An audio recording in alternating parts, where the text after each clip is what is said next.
The list of reasons that compels me to hunt is as long as it is complex. There's something about the call of the wild, something deep within that draws me to the field year after year.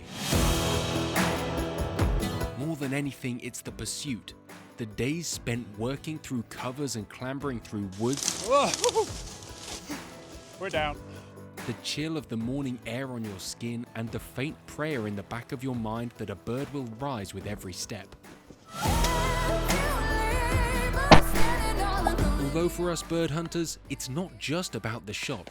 It's the 5,000 steps it took to get there, all of that silence before the shot, the anticipation. A true bird hunter is a sort of pilgrim, always seeking not just game, but something deeper. Something that can only be found piece by piece in the pursuit itself. Of course, doing this in the UK means you are rarely pursuing alone, and the folk you surround yourself with is as much of a reason to go out as the hope of a shot itself. Welcome back to Wales and a day of walked up birds at the mighty Garth, filled with friendship, hardship, and the hope of a chance at a bird. All set a few days after a snowstorm. It's fair to say that fashion's gone out the window today. But we're not going to get cold. Was it ever in? Were we ever in fashion? I doubt it. I think we're usually quite sharp. Really? I think so. On different ends of the spectrum, of course. You look like you're classy and I look like I'm not. Okay. But today's going to be great fun, mate. It is. When was the last time you shot in snow? Birds, probably never like this kind of snow. Southern snow doesn't count. It's lovely. It adds an extra dimension to what we do. It backlights the landscape. You can see exactly what you're doing.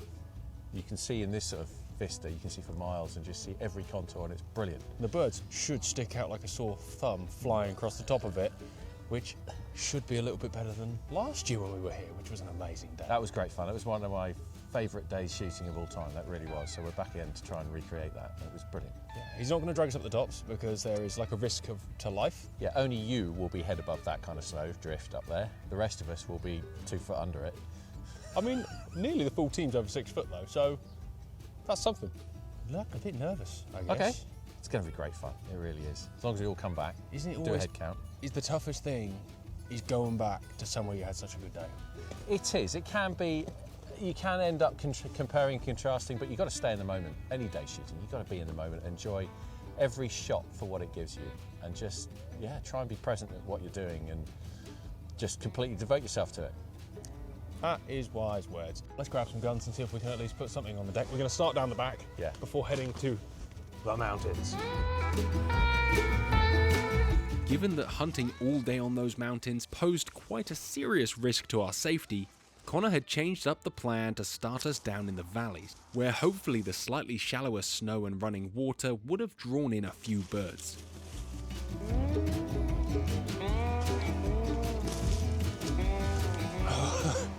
It's not a good sign. We're out of breath already, just getting into position.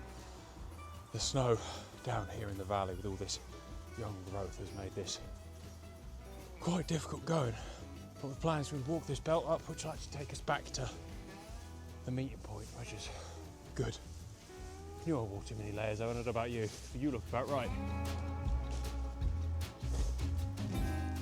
Right! Oh, I wasn't awake enough then. There was a very small shot between those trees. By the time I saw it, it had just gone through my window. Oh, but they're here, and that's good. I think that on a warm day, we'd have seen a few by now, but well, this is shelter down there. There's running water. It's not super frozen, so fingers crossed. This looks like woodcock paradise. Someone's got lost in a thicket. This is what makes days like this good. As the cover in the valley bottom got thicker, I unloaded the gun and dove in on my hands and knees in the hopes of flushing out something for the rest of the team. Whoa. We're down. There we go. That's where you break your gun. Thanks, brother. That never happened. Cut that bit.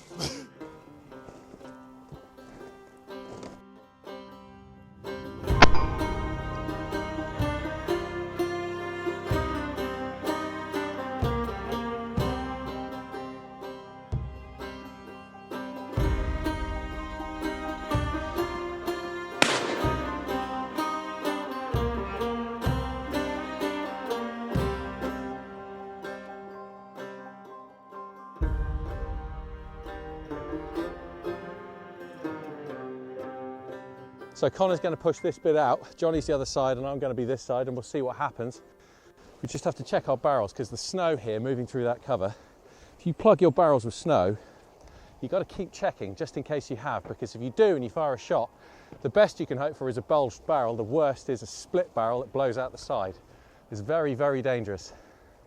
So you have to be sharp on that, particularly when you're breathing quite hard, because we work quite hard.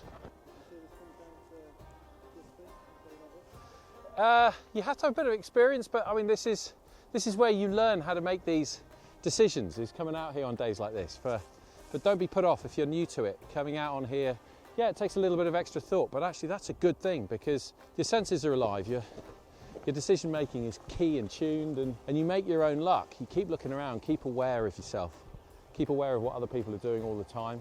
When somebody else has a shot, particularly if there's not been a shot as well, get your eyes up in the sky, because that may well have moved a pigeon out of the front, and that may well come circling back over. So just because somebody else is shooting doesn't mean you can switch off. You have to stay 100% on point. As those shots rang out after the woodcock, a few wild duck had lifted from further up the valley, and after the first few shots in their directions, these wild mallard became pretty wary, and we found ditches and hedges for cover.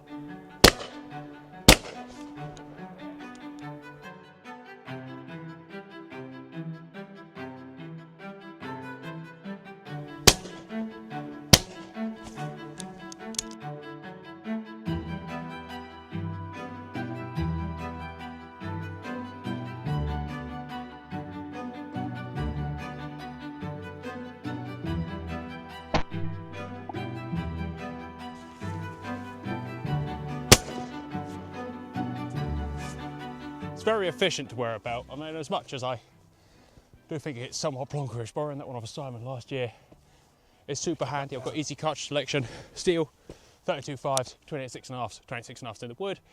And luckily I only put like 8 steels, it's my last 2 in the gun. But you can just easily change ammo, which on a day like today where we've got woodcock, pheasants, partridge, maybe some snipe, ducks. With a full sweep of the valley complete, we regrouped to share stories of what we'd all seen. In that thick cover, you hear bangs and you pray for your companions' aim to be true. But the story of what truly happened has to wait for these communal parts of the day, which is why they're so important. In some ironic form of conservation, it turns out we'd seen more than we'd shot and missed more than we hit. A pretty good result and an indicator that everyone had been safe and sporting.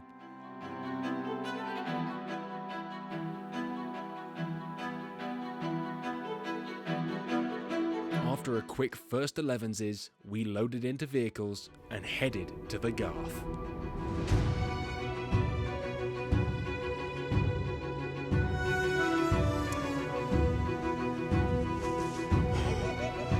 So walked up days can occasionally turn into mini driven days when the terrain dictates. And mini driven basically means you'll stand, a couple of beaters will go up, maybe a walking gun, and just push another cover towards you. It's not a proper drive, it's like a mini drive. The expectation is low.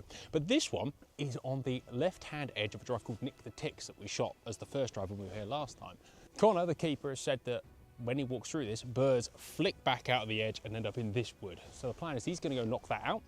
If we were to walk that out, the chance of us getting a shot as the cover is so thick, the birds are going to dip, is low. So we're going to stand here, cut them off on their return to this wood, and then walk that wood up into the valley. I don't know about you, Owen, but I don't think there are many more beautiful places in the UK than standing here right now. In the deep south, the concrete Riviera where both of us live, it doesn't snow. It doesn't snow. It's just a few degrees hotter than the rest of the country, which is really nice, but you do miss out on this. This is good for the soul. I opted to bring a 12 bore because last time the 28 and the little cartridges were absolutely on the money, But honestly, there was just a little element in my head with certain birds that got up that I wish I had a bigger load, some non-toxic loads, and I'm glad so far that I brought a 12, given those ducks, which we weren't expecting on the first drive, were on that first drive. And because weight was an issue, I very kindly was lent the Ultra Leggero, the kickoff system.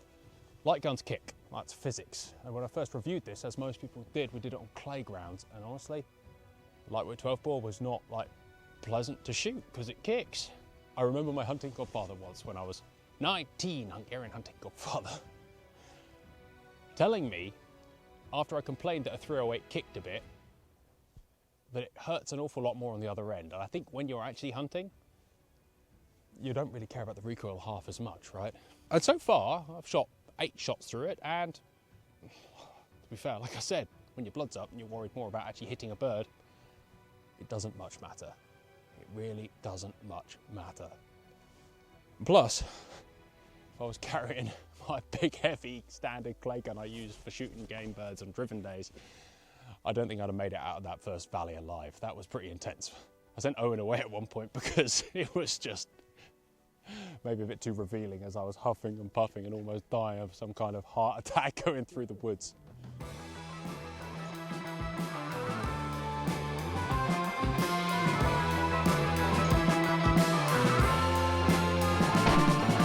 The mini drive soon started to get much busier than anyone had anticipated, but we understood that this wasn't a reason to go mad. Picking the best birds, we had a few shots, safe in the knowledge that we'd bump into a few of these pheasants later in the day. By the end, all of us were stood with broken guns watching these birds rocket over, before heading back to drop off the game, replenish our shells and ready ourselves for some more exercise.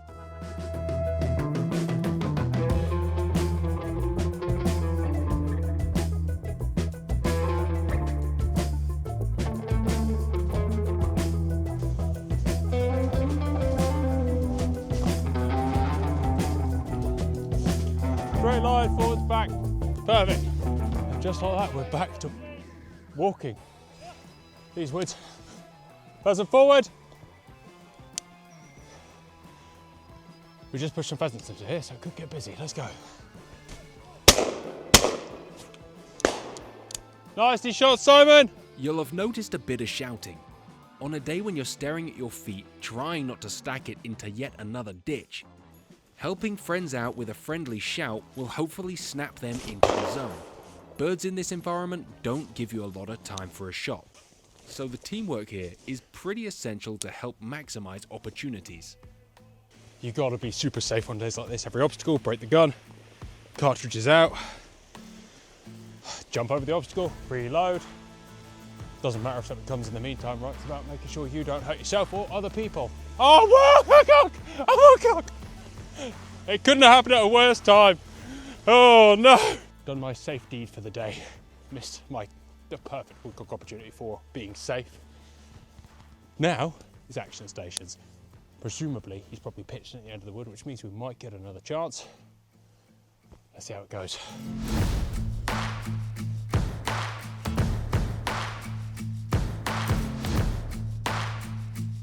We were busy talking, Owen's ear is bleeding spontaneously, which is obviously more important than making a film. And we're talking to him, turned around, the woodcock is flying 10 yards off my face at my eye level. I closed the gun, turned round, take the first shot furiously, and then just wanged the gun through it and dropped it 50 yards behind. Hey, don't mind letting that easy one go for a moment like that. That is instinctive shooting. Woodcock, woodcock forward, woodcock left. There's the third thing I've dropped in the water today. The dogs couldn't find it because it was under the water. But I knew exactly where it dropped. It's important to mark in shot game. And then whilst jumping in to the river, I caught my foot on a bramble. I'm glad I was on film because I went kersplat, and only because I'm so tall, I put my elbows out and I bridged the river. But hey, could be stood on a peg, doing nothing, but pulling the trigger. This is hunting. I love this. Woodcock really do excite me more than any other game bird. Just to see one is a treat, and I rate them as not only my favourite game bird to hunt, but also to eat. When you take one of the easier shots, It's payment from the hunting gods for all that hard work you've put in.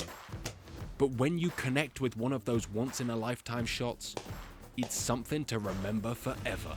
Oh, there's a certain madness to this.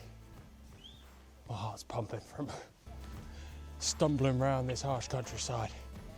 You know, it would be easy to move around if you weren't also looking for game. There's a madness, you want to watch what your friends are doing, you want to just keep ashore of everything. This uses every part of your brain. I could be all consumed by this. This is as good as it gets. Saw 3 woodcock, missed one, unloaded for one, shot one. By my standards, that was pretty good. It's time for some 11s. We're going to have some fun, catch up with the boys. Because from everyone's perspective, certainly it's not a flat field with drive kilometers. Everybody will have enjoyed that drive differently, depending on what terrain they were going through and what birds they shot, what they saw. As we exited the wood, there was not a face without a smile. Each shot in that environment is hard-earned, as was the tailgate feast we were about to dive into. Over 11s, Connor gave me 2 choices. One more little valley, or drag all our gear up a big mountain. For me, that choice was pretty simple. We didn't know if that little mountain would be holding any of the usual abundant snipe and woodcock, but we did know we'd regret not adventuring up to find out. Back up the hill. The cloud has come over now a little bit, so the warmth, what warmth there was, has gone. But walking through this, we're now in what, 8 inches, 7 inches of snow, and it's already taxed your limbs trying to get to this point. But it's going to make us sweat, it's going to make us work hard. But that's most of the fun of doing this, is working for every shot. You don't have time to warm up on a shot. You've got to get onto it quick and try and be as accurate as possible. The way up this hill was extremely tough. Our destination was a small patch of water Connor hoped was still open. And I can honestly say I have never worked this hard going after birds. Over our 2-hour hike round this hill face, our only reward was the distant flutter of wings of 1 snipe and 1 partridge. This is bad. This is wicked though. Oh. We've done 2 kilometres of this. Oh. Stacked it. I need to get back up somehow. Oh, the Brett walking stick. Dishevelled, knackered. Just walked what feels like about 20 kilometres, but probably about 2. Through knee-deep snow.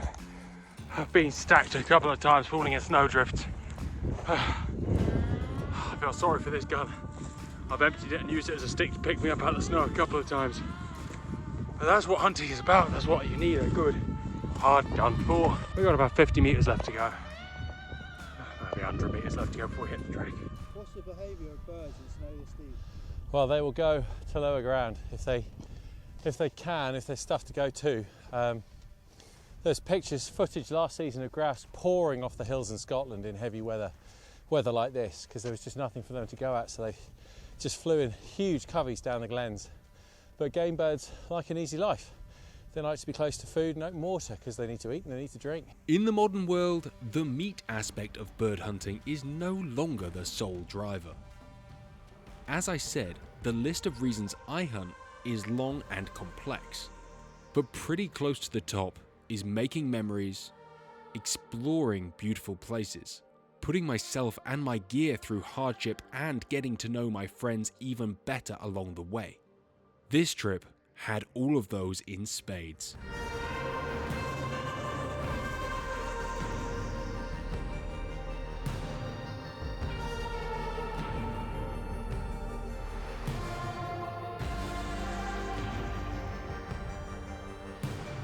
Thanks for joining me on another adventure, guys. Take care, and we'll see you next time. Thank you for watching TGS Outdoors. I hope you have enjoyed this video. If you have, like it, subscribe to our channel if you haven't already, and share it with your friends. This channel would not exist without the support of our amazing sponsors. They really do keep this content coming week after week. Thank you also to our channel members. You guys are amazing. If you want to know more about channel membership, there's a join button down there. Click it, you get some free extra content, you get early releases, occasionally we get together and shoot some clays. Take care guys, we'll catch you soon.